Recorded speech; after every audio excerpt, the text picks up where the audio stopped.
반갑습니다. 영남대학교 김성규 교수입니다. 저희들이 오늘 또 부처님께서 깨친 그 위대한 이 연기 이야기를 공부 한번 해보도록 하겠습니다. 저희들이 전번 시간까지 그 연기에 대해서 대략 총괄적으로 전부 다 공부를 했고요. 이번 시간부터는 이 연기가 어떻게 이제 변천해가 오면서 불교를 이루고 있는가.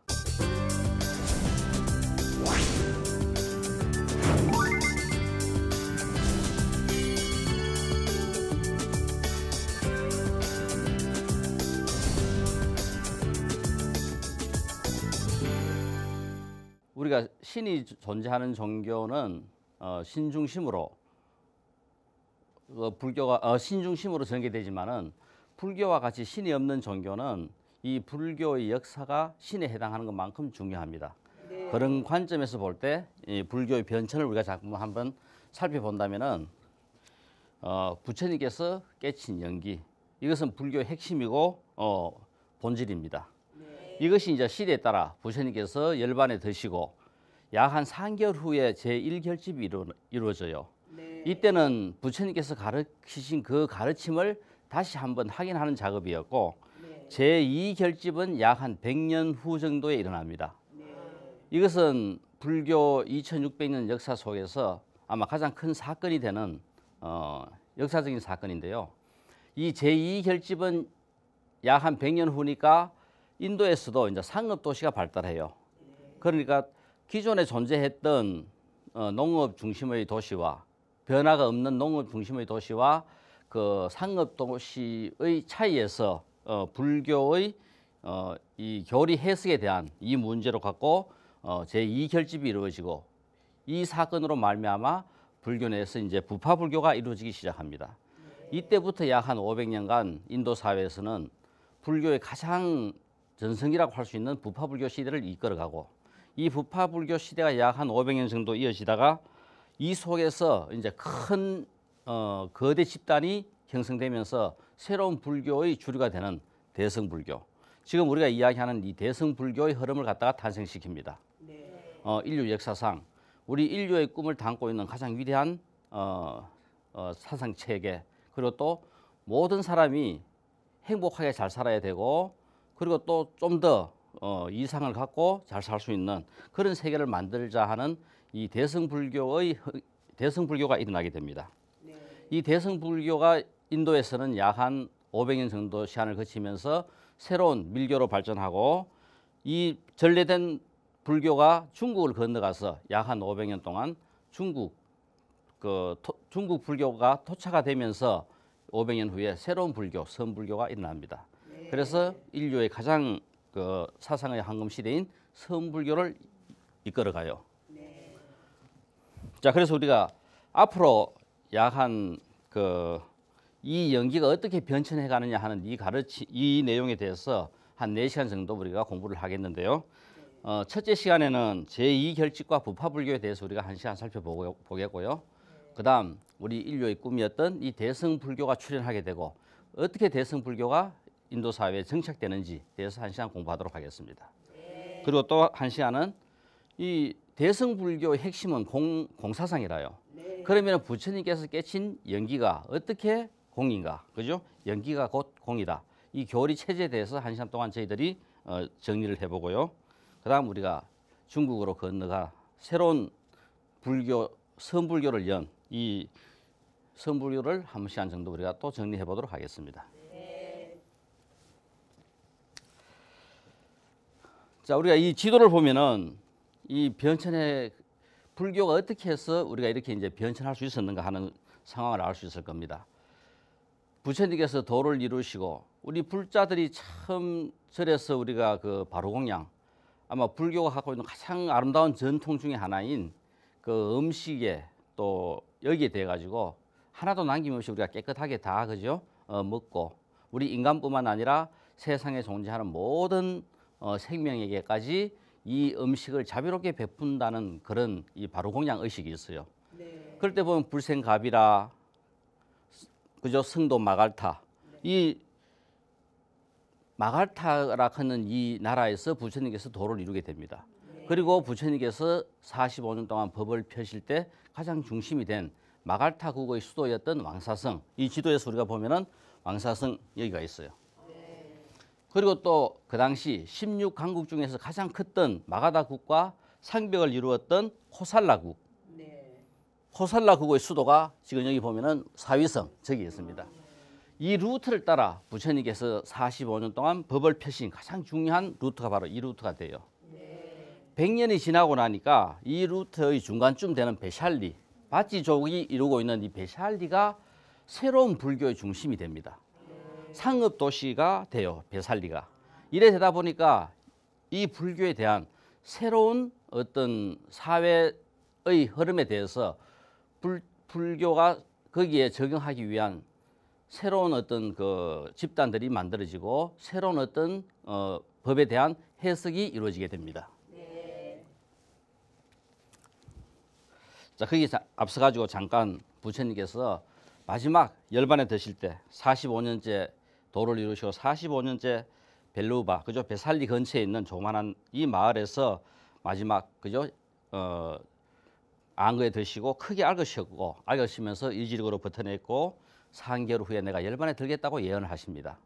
그래서 부처님께서 마지막 그 가신 그 루트가 하티, 암바, 잠부, 보가, 그죠? 피아바, 가쿠타 강에서 목욕을 하고 마지막 쿠시나가라에서 열반에 드셔요. 이 아름다운 그 여정의 부처님께서 마지막 목욕을 하신 곳이 바로 이 그죠? 카쿠타 강. 그 병든 지친 몸을 이 마지막 이 카쿠타 강에서 몸을 씻고 쿠시나가라로 가셔서 열반에 드셔요.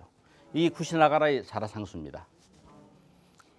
자, 여기서 우리가 이제 부처님께서 마지막 여기서 이제 열반을 드셔요.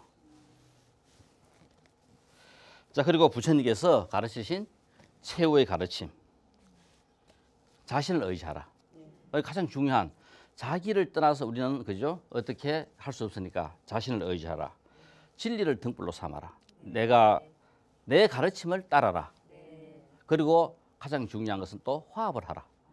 이 세상을 살아가면서 화합보다 더 중요한 게 없어요. 그래서 우리 절에서는 그죠? 싫으면 본인이 그냥 떠나가면 그만이라요. 그러니까 우리가 세상의 변화를 받아들이는 데 있어 가지고 좀 빨리 변하는 것도 있고 또 천천히 변하는 것도 있어요. 우리가 천천히 변한다 해도 100년이 지나면 변해요. 왜? 우리 100년밖에 못 살아요. 그 당시에 살고 있던 사람들이 죽고 나면 또 새로운 시대가 또 열려요. 그러니까 기다리다 보면은 30년이 지나면 세상에 안 바뀌는 게 거의 없습니다. 다 바뀌게 돼 있어요. 그러니까 우리는 자기 주장만 하다 보니까 화합이 깨져요. 싫으면은 나하고 안 맞으면은 내 생각이 앞서 가지고 그것을 그죠? 분명히 틀리지만은 같이 있는 무리가 생각을 그렇게밖에 못 하는데 어떻게 해요? 내가 떠나면 그만이지. 내 생각을 접어버리면 그만입니다. 30년이 지나면 바뀌어요. 그러니까 우리가 화합을 하라. 세상을 살아가면서 나를 버릴 때 이 화합이 가능해요. 나의 주장, 나의 집착이 있는 한 우리는 이 화합을 할 수가 없습니다. 그리고 부처님께서 가르치신 가장 위대한 가르침인 게으르지 말고 부지런히 정진하라. 지금 우리 살아가는 우리의 삶, 하루도 우리는 쉬지 말고 그죠? 게으르지 말고 매일 부지런히 정진하라. 이것이 바로 부처님께서 가르치신 마지막 가르침입니다. 자, 여기서 부처님께서 이제 열반에 드시면서 저는 지금도 간혹 가다가 부처님의 그 위대함을 생각해 볼 때 그 신이 있는 종교라면은 그죠? 신 중심으로 모든 종교가 이루어지니까 세상의 변화에 따라 크게 변화될 게 없어요. 그렇지만은 신이 없는 종교에서는 실제 변묘돼 가는 이 사회와 더불어 같이 생각도 조직도 그죠? 시스템도 같이 따라 변해야 된다는 이것을 갖다가 부처님께서는 그 당시에 아마 예언을 하시고 마지막 열반에 드시면서 부처님께서 열반에 드시면서 하신 가장 그죠? 중요한 말씀 중에 하나가 내 장례식을 승가 너희들이 하지 말고 제가 신도들에게 맡기라고 이야기했습니다. 이 제가 신도들에게 맡기면서 일어난 그죠? 가장 그 변화된 큰 사건이 뭐냐면은 부처님께서 열반에 드시고 난 다음 그죠? 그 사리를 부처님과 가장 인연이 있었던 8군데 분배를 해요. 이 8군데 분배를 할 때 그러니까 서로 전부 다가 자기가 부처님과 가장 인연이 있었던 곳이라고 주장을 하니까 이것을 도나, 그죠? 바라문이었던 그 가장 지성이었던 이 도나가 중재를 해가지고 인연이 있었던 8군데를 갖다가 그 정해가지고 거기에 사리탑을 세우도록 합니다. 부처님의 사리탑을 세우도록 했는데 제가 신도들에게 맡겼기 때문에 이 사리탑이 그죠 만들어진 곳이 그 당시 성단 예를 들어 가지고 만약 출가자들이 했다면은 왕사성의 중림정사 부처님께서 세운 최초의 절입니다, 그죠?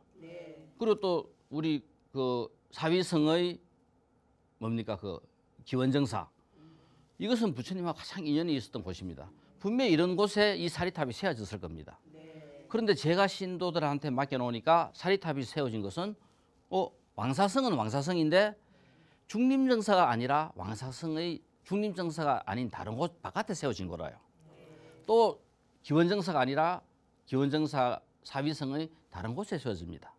그러니까 사찰이 아닌 이 다른 곳에 8개의 사리탑이 세워졌습니다. 이것이 앞으로 시간이 지나면서 불교를 변화시키는 그죠? 가장 핵심이 되는 장소가 돼요. 우리 예를 들면 이제 이걸 한번 생각해 보세요. 우리가 이제 법을 물으라 부처님께서 살아 생전에는 내가 중림정사에 갑니다. 그럼 중림정사에 갔을 때는 부처님이 계셔가지고 묻고 싶은 거 묻고 그죠? 그 답을 듣고 우리가 돌아와요. 그런데 열반에 드시고 난 다음에 갔습니다. 그러니까 부처님이 안 계셔요. 안 계시니까 누가? 부처님의 제자들이 대신하겠죠. 그 사리불이라든가 사리불은 부처님보다 먼저 열반에 드셨어요. 그러니까 가습이라든가 아난이라든가 부처님의 제자들이 대신해가지고 법을 그죠 묻고 답하고 이제 합니다. 자 이래 되니까 부처님만큼 이거 서로 공감이 안 오는 거라요. 오랫동안 부처님하고 맺어졌던 이런 교감 또 그 위대한 그 가르침에 그죠 가슴에 젖었던 그런 것들이 제자들하고 하니까 그 교감이 안 오는 겁니다. 그러니까 중림정사에 갔다가 아이고 부처님 사리를 모셔놓았던 바로 그 옆에 가보니까 사리가 모셔져 있어요. 그죠? 그러니까 거기 부처님이 안 계시는 절보다는 부처님의 사리를 모셔놓은 이곳을 찾기가 더 쉬운 거라요. 더 그죠? 가슴에 와닿는 거라요. 원래 이제 해곡식을 다 해가지고 그러니까 중림정사 절에 갖다 주기보다는 부처님이 계신 사리탑에 그걸 갖다 올리는 거라요. 이렇게 하다 보니까 사람의 심리, 마음은 다 비슷한 거라요. 그래 되다 보니까 전부 다 어떻게 됩니까? 대부분 절로 가기보다는 사리탑이 있는 곳으로 많은 신도들이 모여들어요. 이래 되겠죠? 그러니까 이 사리탑이 있는 곳으로 모여드니까 이것이 이제 계속 이제 세월이 흐른다고 생각해 봅시다.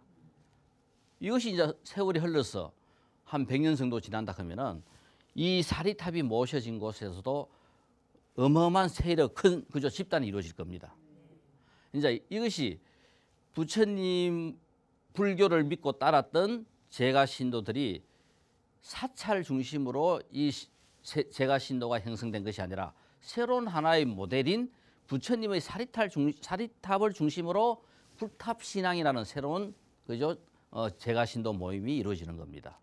이것이 이제 앞으로 야한 부파 불교 시대를 이루게 되고 이것이 시간이 흘러감에 따라 가지고 새로운 대성 불교를 출현하게 하는 가장 위대한 힘이 여기서부터 나오게 돼요. 자, 그래서 우리가 이 부처님의 위대성을 다시 한번 잠깐 본다면은 이 열반에 드실 때 이 장례 절차를 제가 신도들에게 맡겼다. 이것은 우리가 2600년 이렇게 불교가 흘러오면서 이 불교가 그래도 그죠? 끊임없이 이 새로운 그죠? 사회와 더불어 또 새로운 이 가르침을 시대에 따라 그 형태를 바꾸어 가면서 역동적이고 사회적인 살아있는 불교를 만드는데 가장 큰 핵심적인 역할을 하지 않았나 하는 생각이 들어요. 자, 아까 이야기했던 아까 사리 분배는 그죠? 우리가 잠깐 한번 살펴보면 되겠습니다. 가장 인연이 있었던 마가다국, 그죠? 그다음에 부처님께서 태어나신 카필라성, 그리고 부처님께서 열반에 드신 쿠시나 나가라. 또 부처님의 전법에 했던 그죠? 알라카파족. 또 라마 근처의 콜리아. 콜리아는 누구냐 하면은 부처님의 부인 마야 부인이 태어난 곳이 바로 이 콜리아족입니다. 그리고 그다음에 그죠? 베타 티파에 있는 바라문. 바라문이 결국은 부처님께서 전법하는 데 있어서 가장 큰 그죠? 벽이었어요. 근데 왕사성에서는 쉽게 이 바라문들이 기일을 했고 특히 사위성에서는 엄청난 이 그죠? 장벽에 부딪힙니다.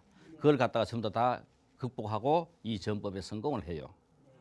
자, 그래서 우리가 이 8군데 부처님 이 사리탑이 세워진 곳이 바로 지금 이야기하는 이 8곳입니다. 그리고 도나 바라문은 중재로서 사리병을 갖고 가가지고 탑을 세워요. 사리병탑이 세워집니다. 이 8개의 탑이 이제 앞으로 그죠? 불교를 이루는 지금 핵심 지역이었고 이 8개의 탑이 이제 아쇼카 왕 때 또 새로운 변모를 겪게 됩니다.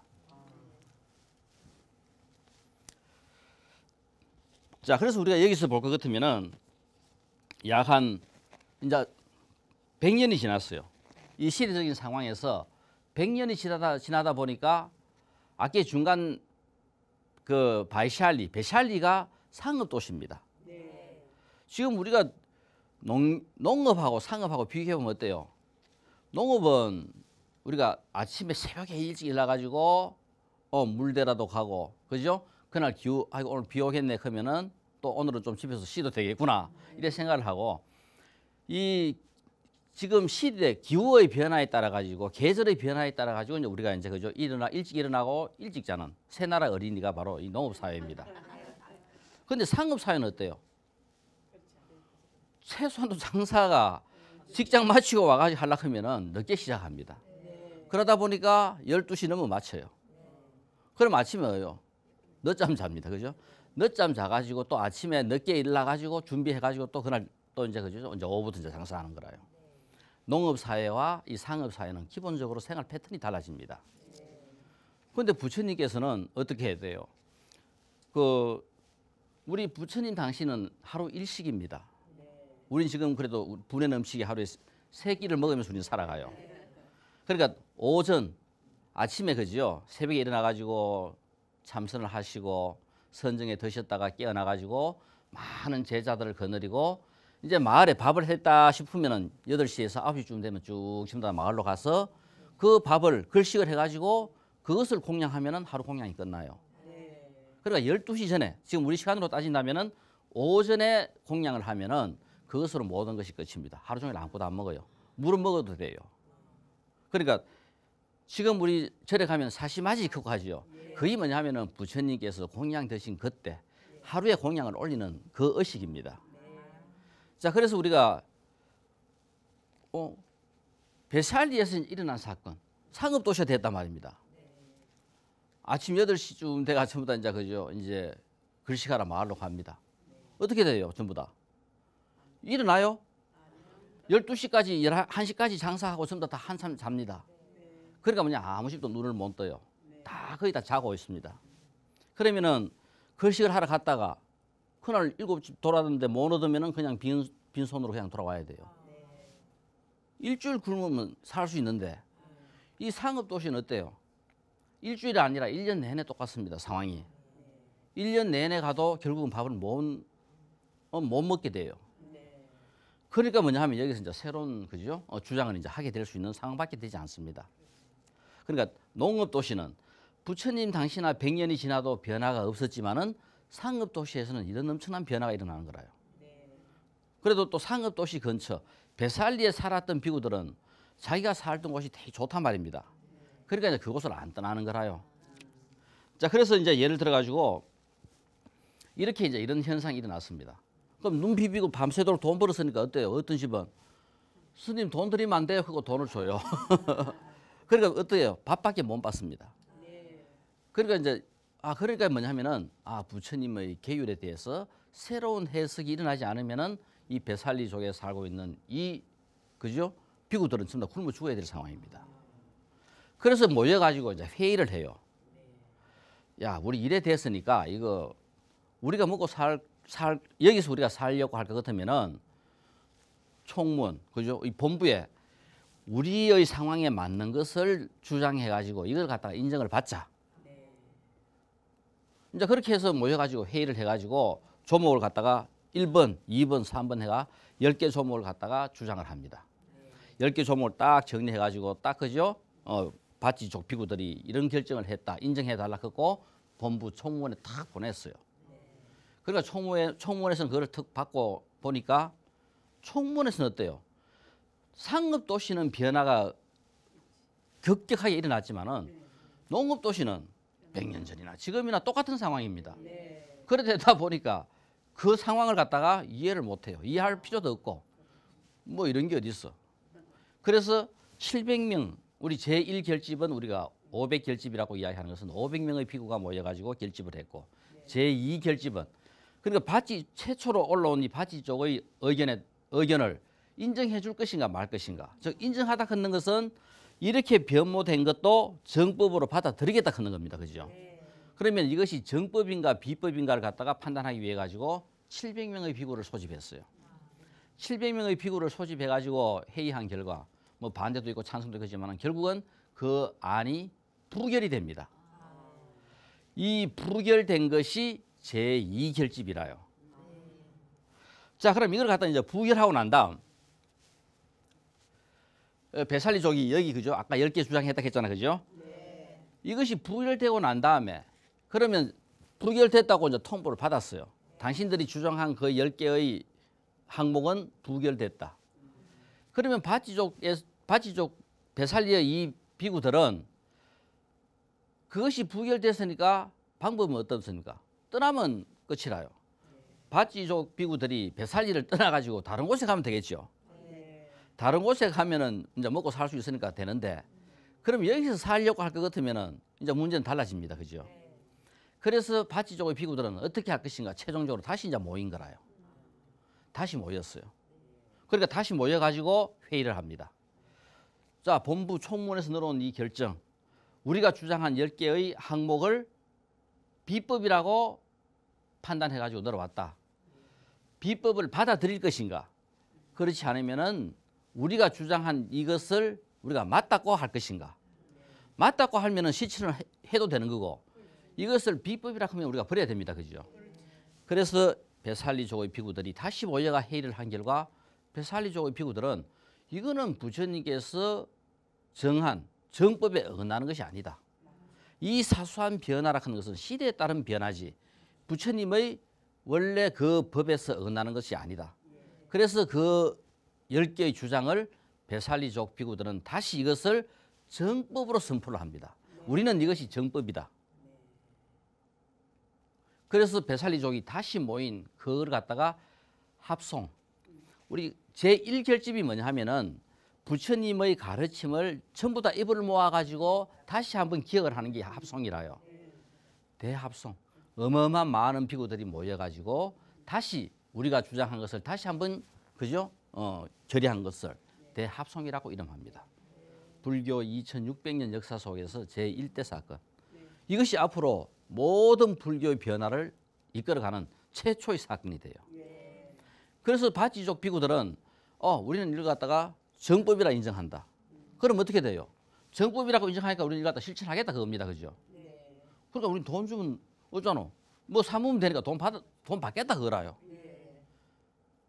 그러니까 본부 총무원에서는 비법이라 했으니까 여기 법하고 여기 법하고 법이 달라요. 그럼 어떻게 됩니까? 남한 북한 갈라지듯이 이거 갈라져야 되는 거라요. 그래서 결국은 새로운 부파가 하나의 불교에서 부파 나누어지는 불교가 이제 시작됩니다. 그러니까 최초로 이제 부파가 일어나는 거라요. 이것이 결국 뭐냐면은 바찌족 중심으로 우리는 우리가 주장하는 이 10개가 정법이라고 인정한다. 그래서 최초의 부파가 이렇게 이제 일어나는 겁니다. 그러면은 이 바찌족이 주장한 10개, 우리가 그죠 주장한 10개가 과연 무엇인가? 자, 그래서 우리가 바로 뭐냐면은 아까 이야기했던 내용, 그 배살리족이 주장한 것을 700명이 모여가지고 그것은 비법이라고 결정한 것을 우리는 제2결집이라고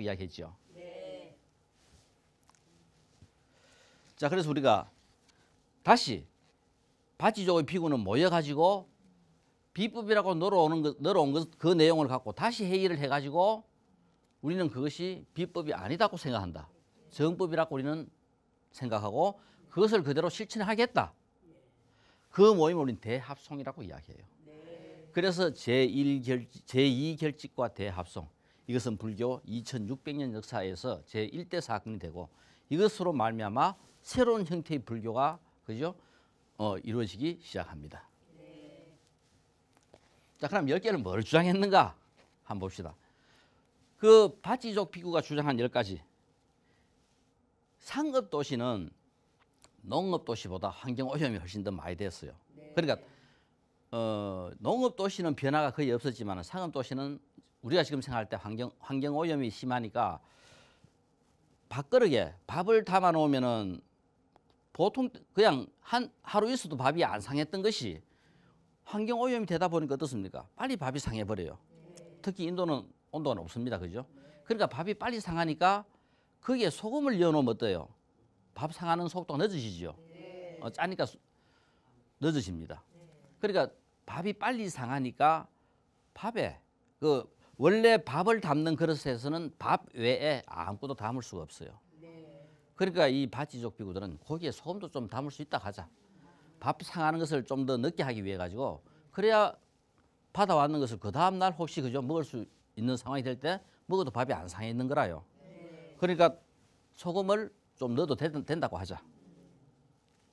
그다음 이제 사회가 복잡해지다 보니까 12시 전에 밥을 먹어야 되는데 12시까지 밥을 먹어야 되는 것을 한 2시까지는 허용하자. 그러니까 복잡해지다 보니까 일찍 걸식을 하러 가야 되는데 일찍 절에 일 좀 하다 보니까 좀 늦을 수도 있는 거라요. 복잡해지다 보니까 그러면은 12시로 했던 것을 한 2시간 정도는 우리가 허용하자. 2시까지는 봐주자. 그러니까 2시까지는 밥을 먹을 수 있도록 허락하자 하는 겁니다. 그전에는 12시 전까지 밥을 먹어야 되는데 그거를 한 2시간 정도는 더 늦어도 안 되겠나. 12시까지를 허용하자. 크게 불편한 거 있어요? 괜찮겠지요? 그러니까 또 지금 뭐냐면 바지족 비구들이 상업도시가 되다 보니까 어떻습니까? 자기 마을에는 아무리 가도 밥을 못 얻어 먹어요. 그러면 자기 마을을 떠나가지고 강을 건너 연마을에 가면 어떻습니까? 거기는 그죠? 농사 짓고 있으니까 밥을 얻어 먹을 수 있습니다.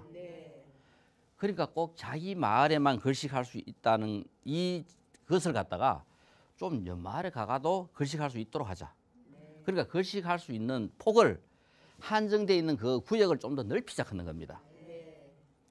그러면은 거기 가서 우리가 걸식을 할 수가 있어요. 다른 촌락에 가서 걸식할 수 있다고 허용을 하자. 이겁니다. 이것도 크게 무리가 없지요. 자, 그다음 이제 포살. 아직도 그죠? 불교가 하고 있는 가장 아름다운 행위 중에 하나가 이 포살과 자자입니다. 그러니까 대부분 이 포살은 우리가 한 달에 한 번씩 그죠? 보름이나 이때 절마다 이 포살을 행해요. 즉 뭐냐면은 포살이라 하는 것은 그 절에 관계되어 있는 모든 사람들이 다 모입니다. 그러니까 부처님 당시에는 부처님과 부처님의 제자 혹은 또 신도들 전부 다 모여 들어가지고 이 포살을 행해요. 즉 뭐냐면은 내가 한 달 동안 행했는 행위 중에서 잘못되는 거 있으면 내가 고하는 겁니다. 우리 혹은 고해 성사 같은 거 있잖아요. 그건 누구한테 합니까? 신부한테나 개인한테가 그 개인이 결국은 그죠? 신에게 보고하는 내용입니다. 이거는 뭐냐면은 온 대중에게 전부 다 공고를 하는 거라요. 같이 모여 있는 모든 대중들에게 나는 이렇게 행동을 했다. 이 행동이 맞는지 어떤지 판단해 달라고 공고를 이야기를 하는 거고, 잘못된 거 있으면은 내가 마음에 그 행위를 하고 내가 한 달 동안 마음이 괴로웠다. 내가 잘못했는데 그 잘못했는 것을 모든 대중들 앞에 이야기하고 참여한다. 앞으로는 그렇게 하지 않겠다. 그런 부처님께서 이제 허용을 해 주시는 거라요. 그리고 모든 대중들이 그 이야기를 다 듣습니다.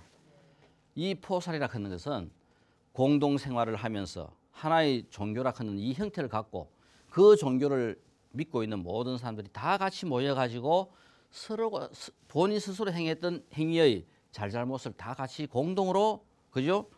잘했다, 못했다, 그죠? 하는 겁니다. 바로 이 포살. 지금도 만약 불교에서 포살만 살아난다면은 아이고 똑같아요. 스님도 예를 들어 가지고 만약 스님이 행위를 뭐 잘못했습니다. 그럼 바로 대중들 앞에 내가 오늘 어떤 행위를 마침 뭐 신도들이 점심 공양 대접한다 해가지고 갔는데 지금 아직까지 우리 조계종 법에서는 그죠? 육식 금지라요. 못 먹어요. 그런데 아이고 보이 하도 그 배도 고프고 그 달걀 하나 먹고 싶어 하나 먹었다. 참여한다. 뭐 이런 것도 맹 똑같은 겁니까? 안 먹어야 될 달걀을 내가 하나 먹었다. 이것도 맹 똑같이 그죠? 우리가 포살과 자자 때 할 수 있는 행위라요. 그러니까 스님들뿐만 아니라 모든 제가 신도들도 맹 똑같이 이런 자기의 행위에 대해서 잘잘못을 모든 사람들에게 그저 공개하는 겁니다. 이것이 만약 우리가 허용된다면은 어느 절에서든지 이 포살과 자자가 다시 살아난다면은 불교 정신은 얼마든지 다시 그죠? 세상을 빛나게 할 수 있는 충분한 그죠? 여건이 될 겁니다. 그다음 또 하나 곧 도착할 비구의 통일을 예상하여. 자, 우리가 정족수가 부족하면은 여기 지금 우리가 3분의 2는 출석해야 되는데 3분의 2가 출석 못하면 3분의 2가 출석할 때까지 기다린다 하면은 한번 보세요. 지금 같으면 택시 타고 오고 뭐 타고 오고 이 동작이 빠르지만은 옛날 같으면 어떻습니까? 지금 그죠? 지금부터 우리가 차도 없고 무조건 대놓고 행위는 뭐밖에 없다. 걷는 것밖에 없어요. 그러니까 어떤 경우는 이 회의를 해야 되는데 한 사람이 안 와가지고 회의를 못 하는 거라요. 그런데 정조수가 모자라니까 못 해요.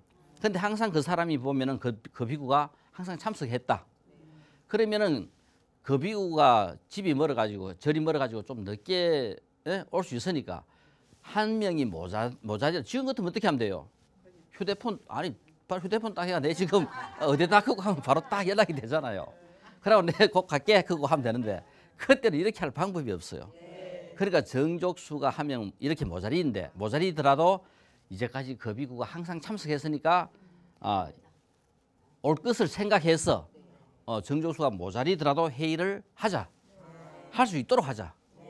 그러니까 뭐냐면 옛날 같이 시간이 하루 종일 여유가 있고 많았을 때는 별 무리가 없지만은 지금 바빠요. 상업도시는. 그러다 보니까 이것도 허용하자. 이제 또 하나 특이한 것은 뭐 앞에 하던 비구가 하던 것을 따라 하면은 잘못된 것도 벌이 없다. 벌 안 받는다고 하자. 우리 예를 들어 가지고 만약 화장실 가 가지고 그죠? 볼일 보고 휴지는 항상 휴지통에 넣어야 된다. 꼭 했는데 앞에 누가 하나 보니까 휴지통에 안 넣고 그냥 그 밑에 였는 거라요. 그러니까 뒤에 오던 사람도 보면 휴지통이 누가 분명히 화장실 갔다 왔는데 휴지가 거기에 없고 밑에 있단 말입니다. 그래 그걸 그냥 따라 한 거라요. 그러면은 그것을 따라 해도 이거는 뭐냐면은 분명히 법을 지키지 않았는데 죄가 없다 인정해 주자 하는 이런 내용입니다. 자, 그다음 배가 빨리 고파져요, 이제는. 그러다 보니까 식사 후에, 그래 우리 지금 그전 같으면 12시 후에는 아무것도 못 먹어요.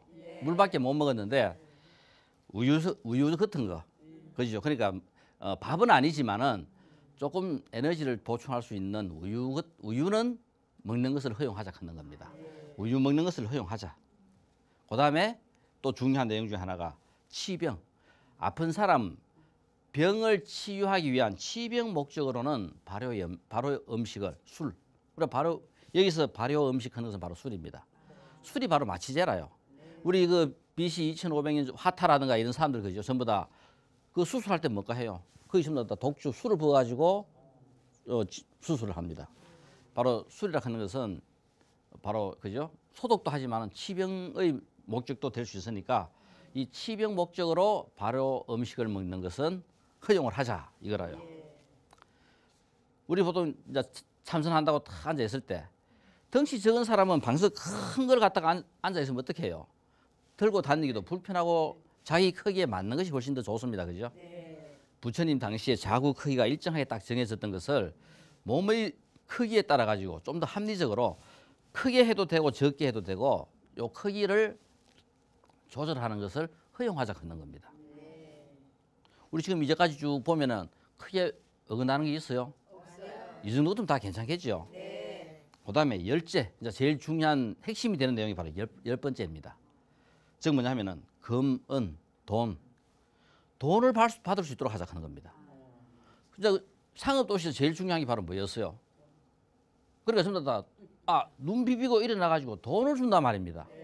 그러면 돈만 받을 수 있으면 그 돈을 갖고 사 먹을 수가 있어요.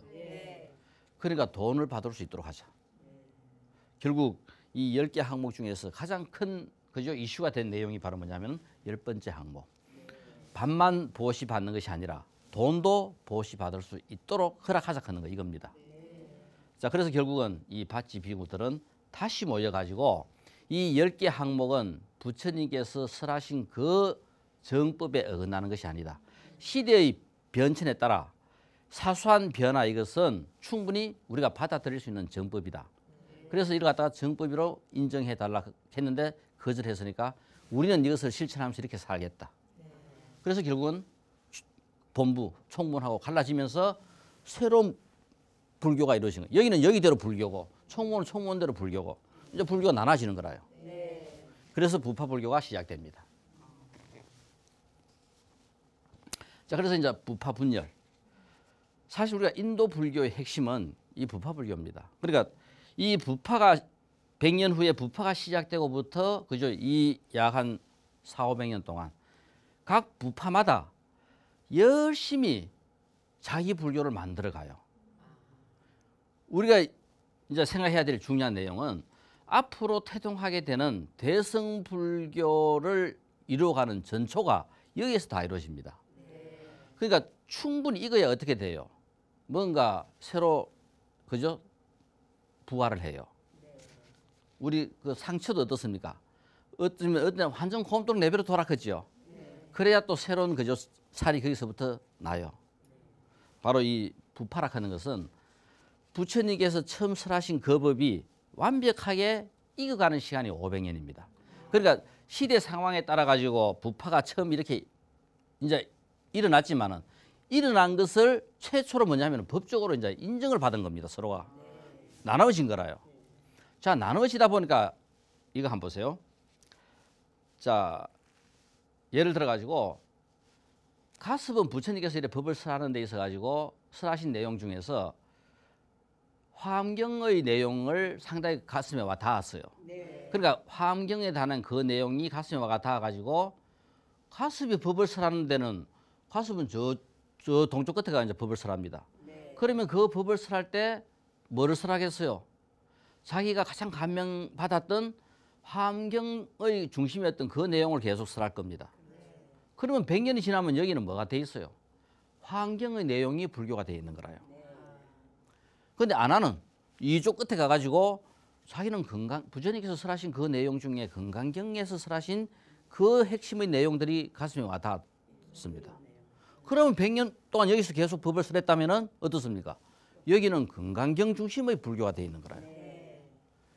자, 100년이 지나다 보니까 왜 우리가 이 부파가 절실하냐 하면은 실제 전부 다 모여가 보면은 전혀 다른 불교가 되어 있어요.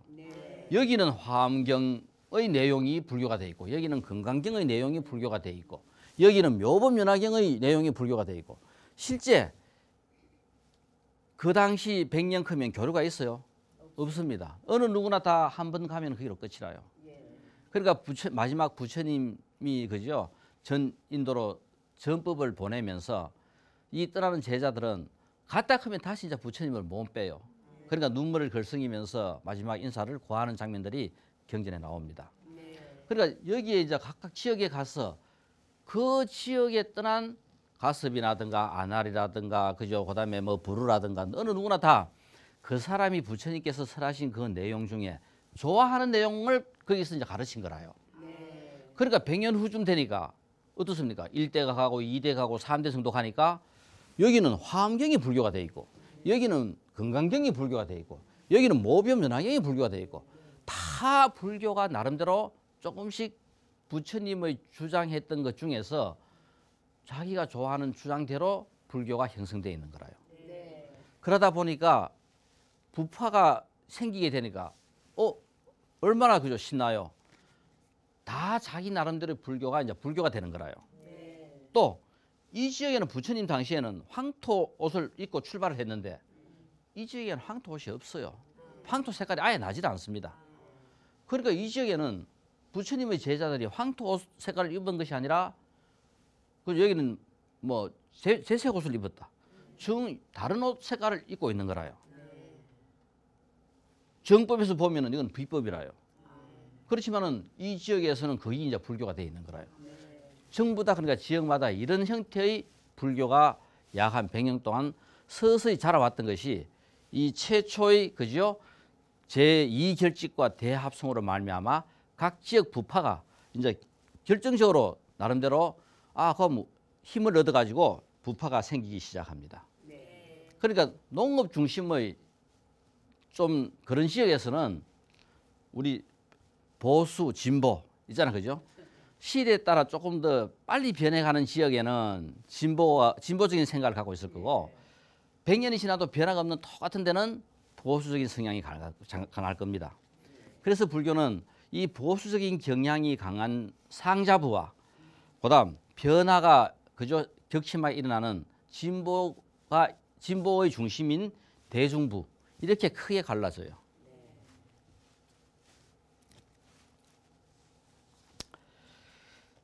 자, 정확하게 불교는 왜 그 부처님의 장례식이 그만큼 중요했나 하면은 불교는 불교의 역사만큼 더 중요한 게 없습니다. 신이 없기 때문에.